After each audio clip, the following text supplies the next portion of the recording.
Okay, joining us today, we have Laurie, Whitwell and Anka, who not only cover Manchester United for The Athletic, but are also part of the Talk of the Devils podcast as well. Right, Laurie, let's start with you. You're at Wembley on Saturday for the Community Shield, as well as pre-season for Manchester United, their US tour. From your perspective, right, what changes, especially off the pitch, and also change of atmosphere, have you sensed at Manchester United?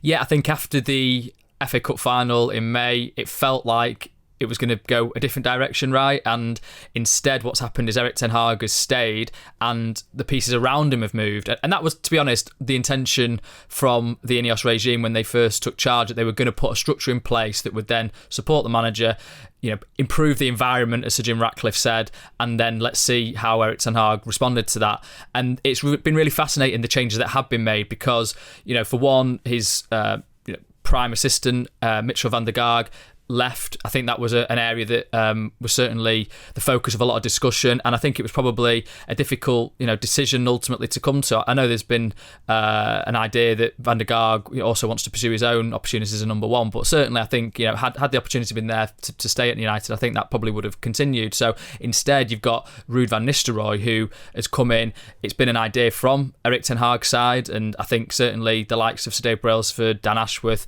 Jason Wilcox, Omar Barada, the kind of new executive team, have responded well to that. So that's brought a freshness. Rene Hacker as well. I think he kind of replaces the job that Mitchell van der Gaag was doing in terms of setting the schedule, planning the sessions, very structured. Both these guys have been managers themselves. PSV Eindhoven for Ruud van Nistelrooy, Go Ahead Eagles recently for Rene Hacker. So there's a sense of these guys have got their own opinions and will voice them, and that's kind of the environment that United want to create, but also a positive mood. So on tour, you could see certainly there was a lot of liveliness from the touchlines. I mean, obviously it's an open training session, right? So people are going to put on their best faces, although we were allowed to see the whole session this time. So last year in San Diego, it was just the first 15 minutes, and so whereas this one was the whole sort of hour and a half, and you got to see the different drills, and certainly Van Nistelrooy makes himself heard. Rene Hacker does as well, sort of leading the sessions, and then you've also got the new set piece coach has come in.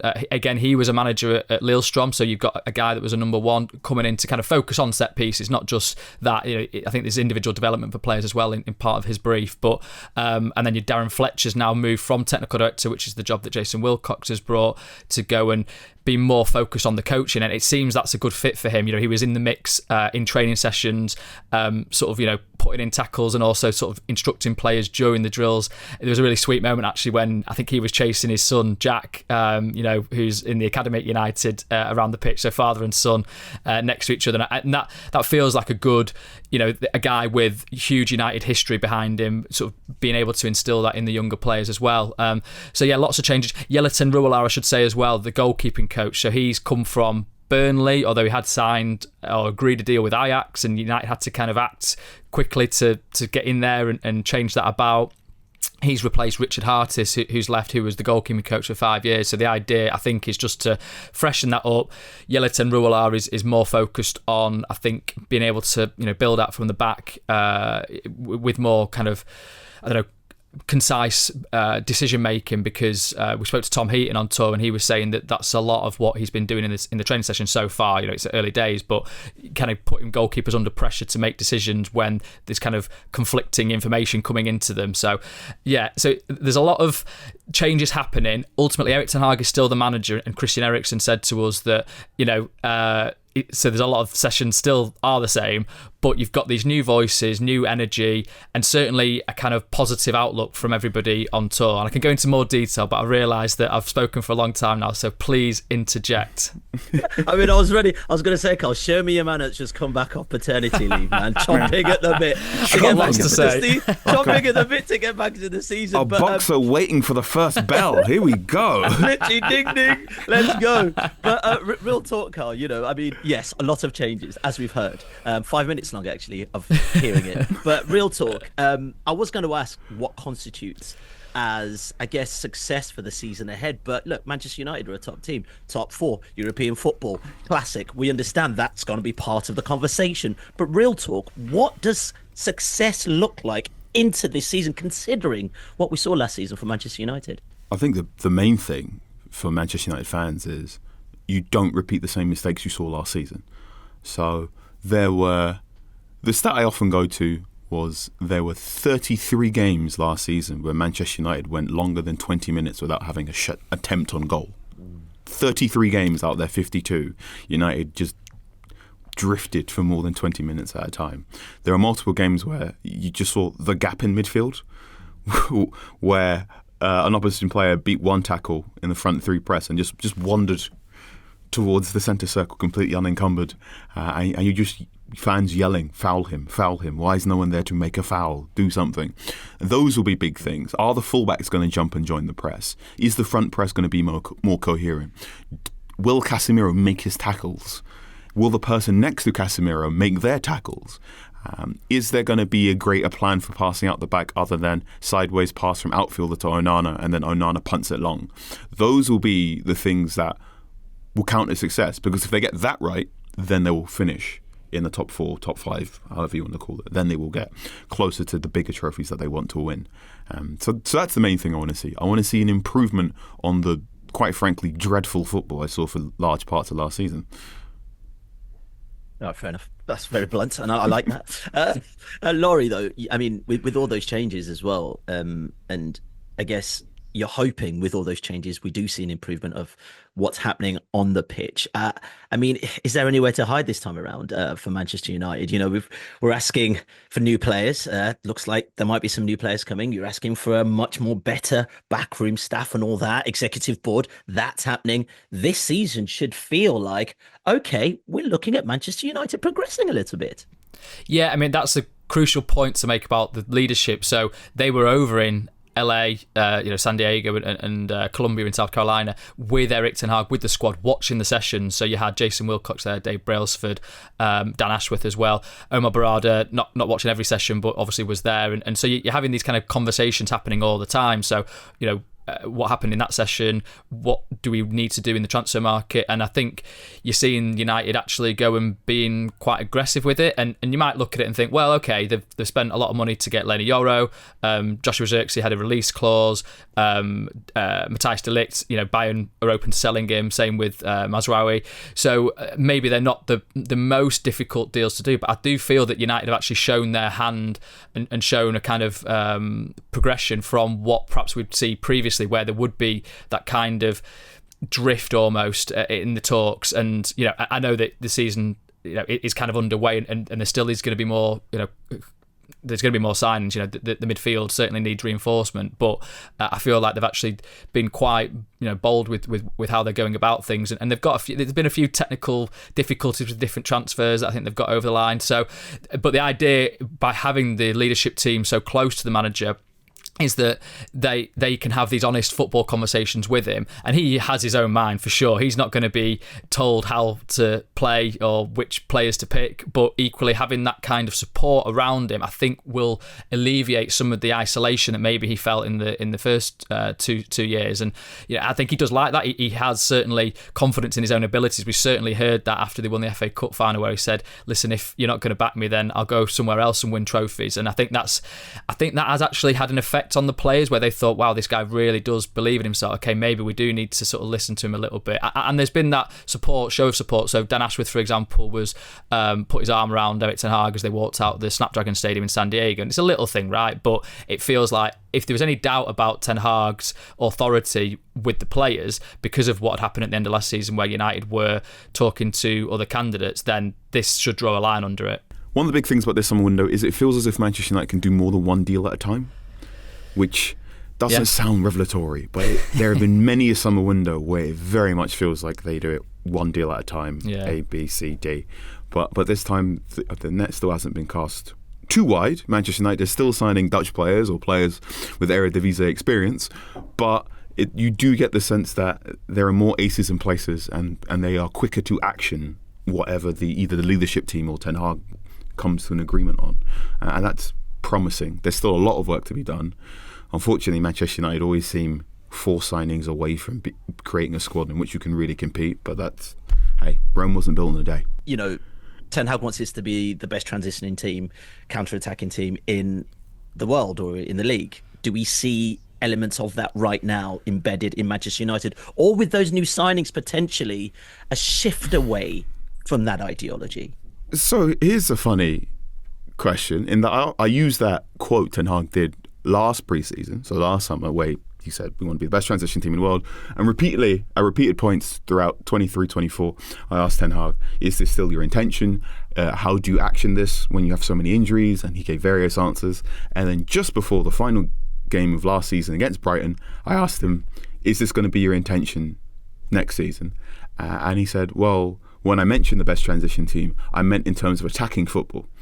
And then gave a talk, and I raised an eyebrow, and very much, you can look it up, I went, to be clear, the entire season when you were talking about best transition team in the world, you meant just attacking transition. And he goes, yeah, obviously defence is important, but it's this. And I was going, you're either telling me Porky's here, or I've horribly wasted an entire season writing down answers to one question you gave me in pre-season. I think he was fibbing a little bit. If only because when I do ask him about transition, he does mention rest defence and defensive transition as well, at least earlier in the season. I don't think United are going to counter-attack with the gung-ho nature that you saw last season.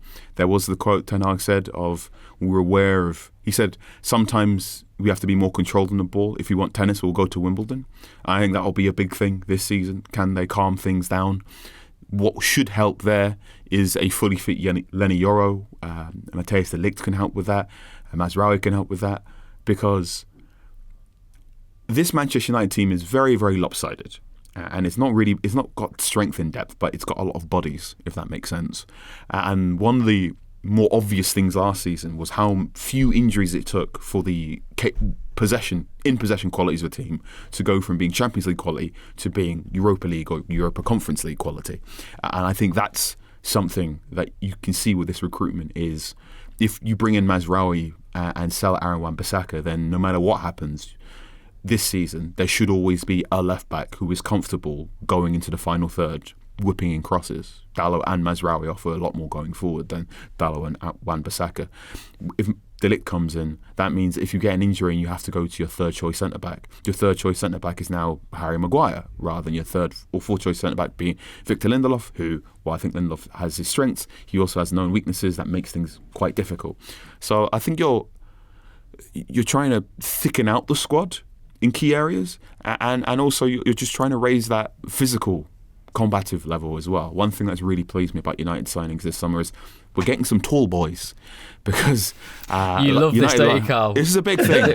Why has this become your thing? This is the thing I've been saying all before the end of last season is I need this United team to get taller, I need them to get scrappier, I need the wage bill to come down, I need the average age of the squad to come down as well. I just think the Premier League now is becoming so tactically varied and physically intense that if you don't have players that are at least capable of scrapping for those loose balls, then you're going to get done. Yeah. But it's interesting that none of the signings have played in the Premier League before, right? Even De Ligt It is, yeah. Mazraoui, so that's a question mark a little bit. Yeah, for sure. Well, I tell you what, it is the Athletic FC podcast, and today we're discussing Manchester United's preparations for the new season. If you have something you think we should be talking about, or indeed want to let us know what you think of the podcast this season, then you can email us, get in touch, tafcpod@theathletic.com. And if you want more from our Manchester United team, check out Talk of the Devils, wherever you get your podcast from. The link is in the bio. Right, let's get back to it, because on Saturday, ahead of the Community Shield, our football correspondent David Ornstein revealed Manchester United had reached an agreement with Bayern Munich over defender Matthijs de Ligt. That would add to what has been quite a busy summer at Old Trafford, as David Ornstein explains. Well, this is the first transfer window since Ineos took sporting control at Old Trafford, which came alongside Sir Jim Ratcliffe acquiring a minority stake in the club earlier this year. And it's fair to say this has been a busy market so far. They got going with the signing of Joshua Zirkzee from Bologna, and it bolsters United's front line, which was a key priority coming into this summer. So was central defence. And pretty remarkably, they managed to pull off the acquisition of Lenny Yoro. Is still a teenager, but was wanted by many of the biggest clubs in the world, including Real Madrid and Liverpool. After those two positions, it was all about further additions to satisfy Erik Ten Hag's desire to bolster further initially in defence, and that's why we're seeing the deals which I revealed on Saturday had been agreed. The first for Matthijs de Ligt from Bayern Munich. He'll be joining for 45 million euros plus 5 million euros in add-ons, with a contract spanning 5 years with the option to extend by a further 12 months. As I record this voice note, it appears he's travelling over to the UK to undergo his medical. Another player who is set to join too, and is also travelling as we speak, is Noussair Mazraoui, the fullback, predominantly a right back. He can also operate on the other side too. That deal is 15 million euros plus 5 million euros, again from Bayern Munich. And Manchester United aren't done there. They would like to strengthen in midfield, for example, where Manuel Ugarte of Paris Saint-Germain is a player the club really like and have done a lot of work on. They've held conversations with Paris Saint-Germain and his representatives. But I reported recently that Manchester United have started looking at alternative candidates for that position because they don't want to pay the fee that Paris Saint-Germain are asking for at the moment, which is around about the 60 million euros that they paid for him 12 months ago. Now, let's see on that one, because if Paris Saint-Germain come down in their asking price, that could change and Manchester United may go ahead with it. But he's also got interest from a number of other clubs too, so maybe PSG will feel that they can get the price they want. Yeah, let's talk about de Ligt, Laurie. Carl says he wants tall players at Manchester United. They don't get much taller than a centre-back, do they? No, I'm just trying to figure out how tall he is. 6'2", according to Wikipedia. It's decent. That's decent. He's okay. 6'2" and he's thick. Thick. he's a But chunky also boy. a good passer of the ball. Let's not forget he's got better attributes than that. He's 6'2". He's a chunky boy, physically scrappy. He's a very, very good passer of the ball. This is a very, very, very crude description, and I hope it comes across as a compliment rather than an insult. But Dutch Harry Maguire, if you lower the ball carrying and increase the passing, the progressive passing, and you get somewhere close to de Ligt.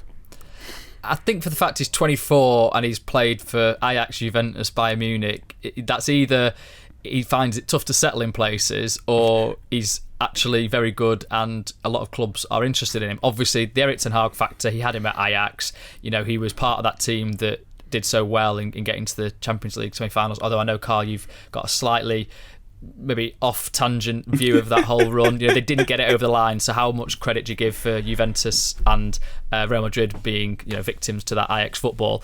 The Real Madrid game and the Juventus game were fantastic. I rewatched the Spurs second leg more than once last season, going, what is it about this team that I missed the first time I watched this game? And yeah, there are a few learnings in there that I'm going, okay, I can see why some of these Premier League games have been trickier based on what I'm seeing here. But nevertheless, please continue. Well, here we go. Let's see how he does in the Premier League, because clearly, I mean, so we asked Erik Ten Hag, would transfer plans change now that Leny Yoro is out for, you know, we expect the club say 3 months, but you're never quite sure with metatarsal injuries, particularly after a surgery. So I think that another centre-back was always on the agenda. Jared Branthwaite was mentioned, but, you know, Ten Hag has I think wanted de Ligt in for a little bit of time. So it felt, and with Bayern Munich open to selling, whereas Everton were setting a very high price for Branthwaite, it felt like that was the more obvious one to do, even though he's not left-footed, left-sided, which I think would have been a benefit for Branthwaite, given we saw, you know, Lisandro Martinez play left-back,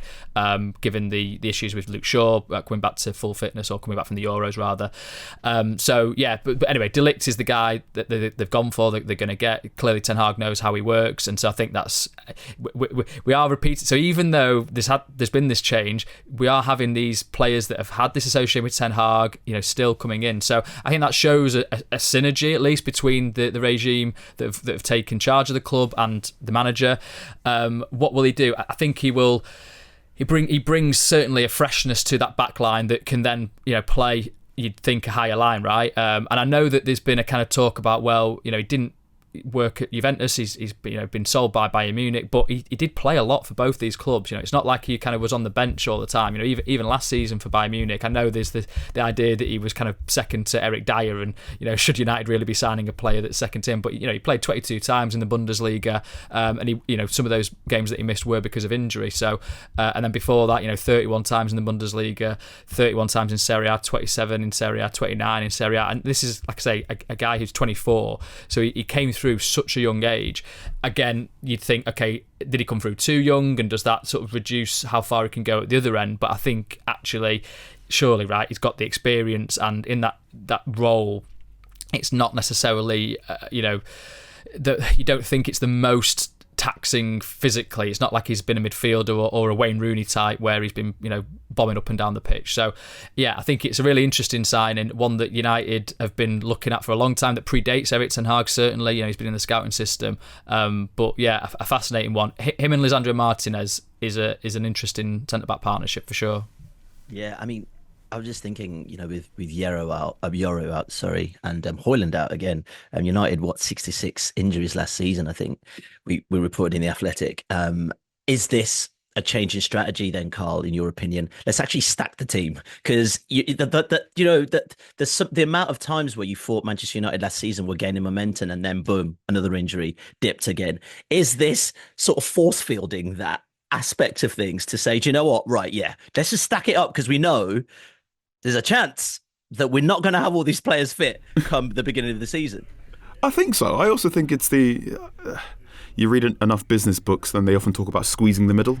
Mm-hmm. So in terms of your squad with the high, you got your high ceiling, low floor, and then you actually squeeze the middle, really make sure the gap between a good day and a bad day isn't that large. And De Ligt is as good as Harry Maguire. He's better than Victor Lindelof. And in terms of what he offers as a centre-back, perhaps it's not the blistering recovery pace of Lenny Yoro, but what he does is an upgrade on what United currently have. And that means if you keep one of Maguire and Lindelof, maybe perhaps both, that means if the injuries do come, you don't have to go out and go, let me say it again. If the injuries do come, it means you don't have to ask a 36-year-old Johnny Evans to try and take on Erling Haaland, and I love Johnny Evans, but there are times I'm watching him play, I'm going, why Manchester United doing this? This isn't fair. Johnny Evans was on the bench in the 2008 Community Shield, and he featured in 2024 Community Shield against Haaland. And you're going, this isn't nice. Why are we doing this to one of our greatest servants? We should just let the man sit on the bench and enjoy things when we get a medal for him. He himself said to us in, I think it was Los Angeles, in the mix zone, that he played way more than he expected last season. He was like, 5 maybe I was anticipating. Yeah. So it was crazy last season, really, and it's still kind of curious this season that he's played on pre-season and started obviously in the Community Shield. So yeah, you're right, Carl, that De Ligt should at least sort of solve that balance. What about other signings? Obviously, Mazraoui is in the picture. I was reading your piece, Carl, and please, Laurie, jump in on this one as well. Like, is there really a dire need for a midfielder at Manchester United? Because I was watching that Community Shield and Casemiro looked like a different kind of guy. What's going on? That was my piece from the game. I thought we'd done the briefing, hadn't we, Carl? Me, you. We'd spoke about the different aspects, and Casemiro was one that I thought maybe could be a briefing item, but actually it deserved a wider piece, and we had enough in that immediate match piece. So, yeah, I agree with you, Ayo. I thought, I mean, the contrast between him last time at Wembley was dropped from the team, reported an injury, a hamstring injury, caused some consternation at the timing of it, and then he wasn't even in the squad, obviously, as it came, and there was a kind of curt maybe hug or handshake with Erik Ten Hag after they'd won. This time, so you're thinking, okay, that's it, done. He's going to go in the summer. Saudi Arabia were, there were talks about him going there, but I think they're taking a different approach, going maybe a bit younger in their recruitment, those clubs over there, and he's on a good wage at United, even with a 25% cut to it. So, and I think he's actually been bruised by the situation at United, then also the Brazil squad being left out of the Copa America unexpectedly. I think he's perhaps come back with a point to prove. He looks sharper than he did last pre-season, and it's not been blemish-free, for sure. There's been mistakes in USA, sort of sliding tackles again. That's been a consistent theme, and he even had one against City, James McAtee, where he missed the ball, missed the player. But he grew into it, and what he's been doing quite well is getting in that number 10 role, weirdly, as many number 10s as United have, and actually picking those passes. It was him with the 1-2 to Ahmad, it was him with the ball out to Rashford when he put it wide, and then he grew into the game defensively, I think, and was winning tackles and giving the ball to midfielders to then set counter-attacks up. So obviously it is only a pre-season game still, the Community Shield, with James McAtee and Nico O'Reilly in midfield. And Mateo Kovacic, to be fair, so he's got an established opponent there. But I don't know. Yeah, I agree with you. I thought he kind of showed himself there, and I do wonder. He was written off, wasn't he, at the end of last season? He is 32, so I don't know. The expectations have dipped from what they were, but I don't know. There was hints maybe that actually he could provide a decent amount of service to United this season. That being said, you're going to pick up Carl. They do want and need a midfielder as well still. He looked closer to his 2022 self. However, ... that still doesn't address a number of issues in the midfield of Manchester United. You're still asking a lot from a 32-year-old to offer you pressing and counter-pressing. And one thing that Casemiro has over other midfield suitors, including Manuel Ugarte, is he's a very, very good progressive passer from deep. He's exceptional in the air, both at set pieces and in terms of just aerial duels, which is one thing I think Ugarte still at this point in time doesn't have. He doesn't have the progressive passing, he doesn't have the quality in the air. So retaining Casemiro almost makes sense, but you are asking a lot from a 32-year-old with many, many miles on the clock to... Casemiro is not going to get better than what he's already done in a Manchester United shirt, which means there is a ceiling on how far United can go. And I definitely think whichever midfield player is coming in this season, if you don't have the 100 million to drop on a player, it does need to be someone who can offer a portion of what Casemiro offers on and off the ball for now, because and I'm going to say out loud, and please forgive me. You need a cough just to clear your throat. Come on, drop it. Let's go. The race for Adam Wharton next summer is going to be very long and expensive. Okay. That was worth the cough. I know, definitely worth the cough. But when there's also, look, I think one of the positives, even as an outsider, is to see some serious signings coming to Manchester United. Xerxes, Yoro, obviously, Yoro's injured. De Ligt, Mazraoui, interesting. Possible outgoings as well. But in terms of someone like Xerxes, have we seen enough of him yet to know what kind of player Manchester United have on their hands? And do we even know if he's going to be fit come the beginning of the season? Because Manchester United have also got an issue with their striking options right now. So Xerxes match fitness is quite interesting. I talked to Ten Hag on Thursday before the Community Shield, and he said Xerxes did 4 individual training sessions and then 2 or 3 more with the team. So hasn't had too much time in terms of full team sessions to get used to the routines and the rhythms that everything's happening. But I believe Ten Hag was very much of the opinion that he is match fit, if not match sharp. There's always that subtle distinction. So he can feature. The fact he didn't feature in the Community Shield in whatever shape was a bit of a... I thought he'd get at least 20 minutes, so I was a bit confused there. Laurie, did you think he'd get some minutes? Yeah, I did actually. I suppose I'm just thinking about it now, because Jadon Sancho has come back and Ten Hag is trying to make that situation work, I think, as much as it is a pragmatic solution. I think if he'd not put him on at any point, having used him quite a lot in pre-season, maybe that would have caused an issue, and maybe he just felt that Sancho was actually fresher to it and more in tune with his teammates. And he did want to win the game, right? And clearly he loves any piece of silverware, so he had that in his mind. But yeah, it is quite stark, isn't it? You've signed a striker and you're still not playing him up to this point, so that kind of raises the question: will he actually start against Fulham? I'm not sure now. So, and in terms of what type of player he is, he's always, according to when you go on the data websites, played centre forward, bit of number 10. He's described himself as a kind of 9.5. He gets the ball, he's very technical, he likes to dribble with it. Scored, I think, 11 or 13 goals. 11 goals in Serie A, 13 goals in all competitions. But United, I'm told, sort of see him as maybe being able to operate across the front 3, so it's not necessarily that he would always only be that number 9. Maybe when Højlund's back fit, 6 weeks with his hamstring injury, I guess it's 5 or 4 now, doing the maths. Could he play on that left side maybe, if Marcus Rashford is having a little bit of goal scoring problems. But they've got, with Ahmad on the right and Garnacho on the right looking good. Anthony didn't even get on in the Community Shield, which I think is kind of interesting. He never started in the USA either. It was always Ahmad. So he's kind of got a few options here.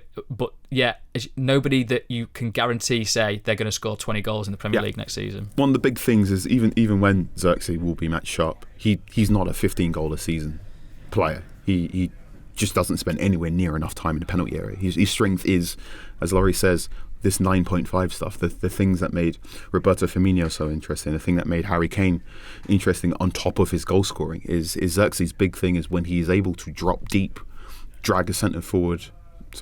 When he's able to drop deep, drag a centre half out of position, he makes a long pass stick from Andre Onana or the goalkeeper, and then he can play it around the corner to one of the wingers who's bombing forward. So I'm not expecting Xerxes to score more than 10 Premier League goals this season. I am, if I was a betting man, which I am not, I would be putting a shiny penny on Garnacho to score closer to 20 because Xerxes in the team.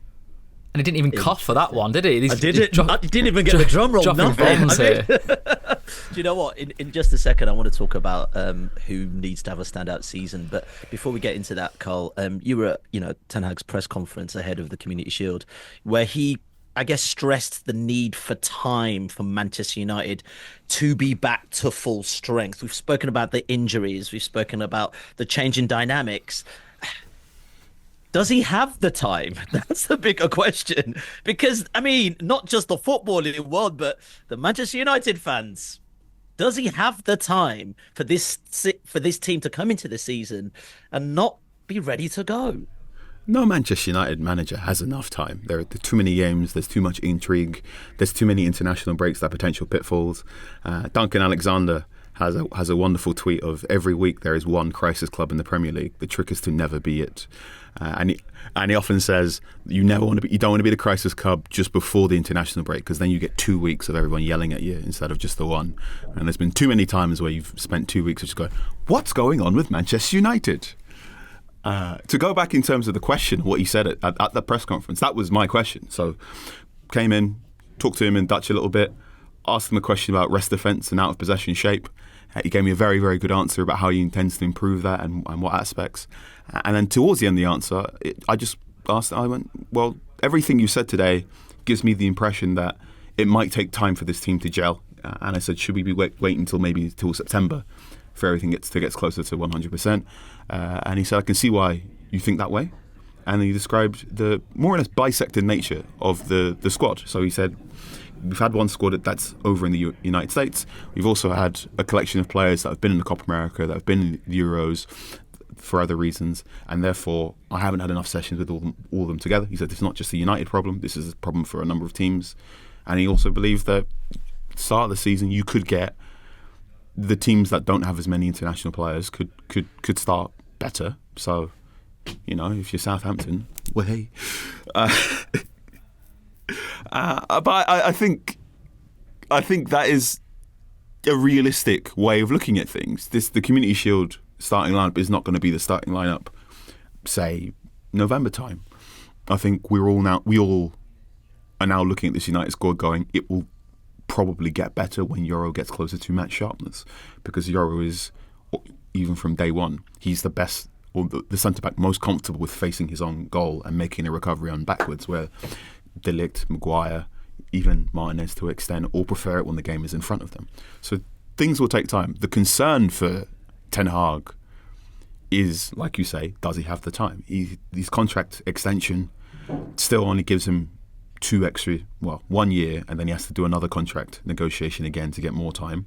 So he does have a ticking clock. And I think there's also, and Laurie, you can tell me off here, I think the game at Old Trafford against Liverpool is a potential PR banana skin for him. It's Erik Ten Hag in charge of Manchester United and another Dutch manager who has a similar haircut in charge of Liverpool, and Arne Slot, unfortunately, even in Dutch media, was regarded as being a more charismatic manager than Ten Hag when they were both in the Netherlands. So that's one game where if Ten Hag doesn't get it quite right, he could be painted to be a man running out of time very, very quickly. So if he can navigate those early banana skins, he should be okay, at least until Christmas. I think the fact that they have, as you say, they only triggered his extension. He said on tour that that's what he wanted. It was certainly the easiest thing to do after all the sort of speculation and just push the button on that so that you don't have to go into a round of talks that might take a bit longer. They wanted a clean, sort of clear path ahead, so that's the way to do that. But it does, it raises the question, I suppose, as to how long will he actually get. The only thing is, you've got all these new staff members that have clearly been picked by Erik Ten Hag. You've got these players that have clearly had an influence with Erik Ten Hag in mind. So you sort of think, and the way that Sir Dave Brailsford, the Ineos regime have worked in other situations, and certainly Dan Ashworth, as sporting director, when he went in at Newcastle, he didn't want to change much straight away. He kind of wanted to spend a bit of time, 3 months, I think, before he kind of really started to sort of make changes that he felt were to the benefit of the club. I think they want to, if they can, just give as much breathing space to this new setup as possible. So whilst, and I think Ten Hag clearly has a lot of credit in the bank from fans. So you mentioned the fans, Ayo. The maybe after the Crystal Palace game when they lost 4-0, it was maybe like 50-50 on should he stay or should he go. After the FA Cup final, it was like 75-80% he needs to stay. So I think that, I know fans can be fickle, but I feel like there's a kind of underlying desire for this to work because they've seen managers change before. They want to get behind a manager and kind of have that emotional connection with him. And so I think that all the kind of instincts are to try and let this go as long as it can. And so I think he's got an ample amount of room to kind of, have a loss or two and it not be then, okay, United are the crisis club and what's Erik Ten Hag's future look like? The season is upon us, right? Let's look at this Manchester United team. We've already mentioned Garnacho. Casemiro, to a certain degree, he's 32, I know, but, he's looking to have a solid season at Manchester United. Who else are we looking at in this squad, gents, that you are thinking this could be a breakout season for them? I'm going to steal Ahmad off you, Carl. And to be fair, you have backed Ahmad previously when I was like, I'm not sure he's cut out for Premier League football. So now I'm obviously going to do a about turn, like every good politician can do, and say that he's shown signs on tour that, okay, he's got that kind of drive, he's got that desire to get in the box and make things happen. We saw that against Man City. Albeit he then came off and Garnacho came on and actually scored. So he should have scored, shouldn't he? Or he should have shot at least when he tried to square it to Mason Mount. He put another shot wide when he dribbled in between, I think Guardiola, wasn't it, and another player. So I don't know. I've seen hints from him, and certainly I think the issue has always been managers having that faith with him. So we haven't really seen loads of him, under Ole Gunnar Solskjaer, obviously Ralph Rangnick and Erik Ten Hag in his first 2 seasons. Whereas now I think Ten Hag has got the idea that he is a first team player and he will be rotating him. It's just whether he can displace Garnacho on the right or whether Garnacho shifts back to the left. How that sort of front three works. But yeah, I think Ahmad could potentially have a good season. He stumped you. He took it. He's done. He's taken my boy. I'm glad you've joined me on the bandwagon of Ahmad. One thing that is very impressive about Ahmad is he is another one that he's another United player who's very good at receiving the ball between the lines, and I think him, Mason Mount, and Bruno Fernandes, I'm not saying that's going to be a starting lineup going forward week to week, but the times where those 3 players are on the field, because they're all that much more adept receiving the ball between the lines, that should make the attack sing a little bit more, which is encouraging.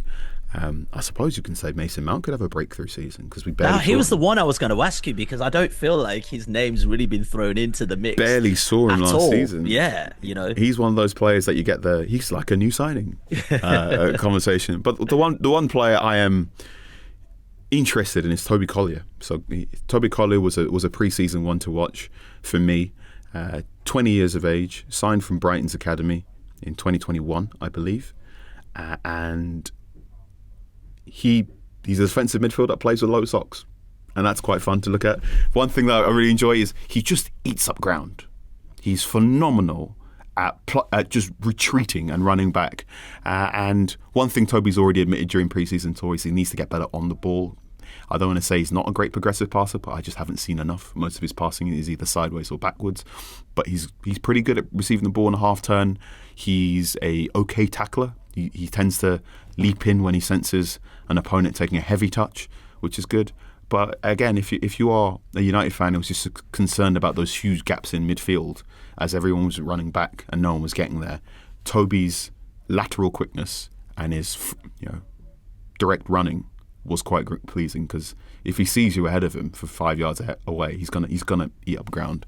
Faint praise perhaps, but I think he might hopefully.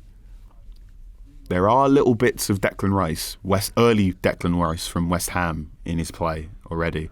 Now, Declan Rice is one of the most improved players I've seen in the last 5 years in the Premier League. He's gone from being an okay-ish centre-back to being one of the best defensive midfielders in Europe, if not in the world, in my opinion. So I'm not going to say Toby's going to do that, but there are 2 or 3 bits that Koya did during pre-season. Like, yeah, Declan Rice used to do that. What else can you add to your game? Keep going. I love that we've had a hat-trick of Carl Bombs and that he's already so familiar with the 20-year-old that he's given him his first name, Toby. And I think actually it's one of those names that you can just sort of say and you know who you're talking about. It's not that prevalent, is it? We don't get There's not many Tobys in the football. Yeah. Trust me, there are not Tobys many in the league. Gents, thanks for your time. David, of course, for the voice note, Laurie and Carl, and also more from them on Talk of the Devils, the podcast, which is on twice a week, wherever you get your podcast from. Now, before we go, a quick reminder to leave us a review or send us an email on your thoughts on topics we discuss, or maybe things you think we should be covering. Our email address again is tafcpod@theathletic.com. We'll be back tomorrow for another deep dive into the biggest footballing story of the day. Thanks so much for listening. If you want to watch more episodes of the show, please subscribe to the channel. We'll be joined by the likes of David Ornstein, Matt Slater, Adam Crafton, Carl Anka, and plenty more through the season. If you'd like to listen to the episodes in full in audio form, search The Athletic FC wherever you get your podcasts from.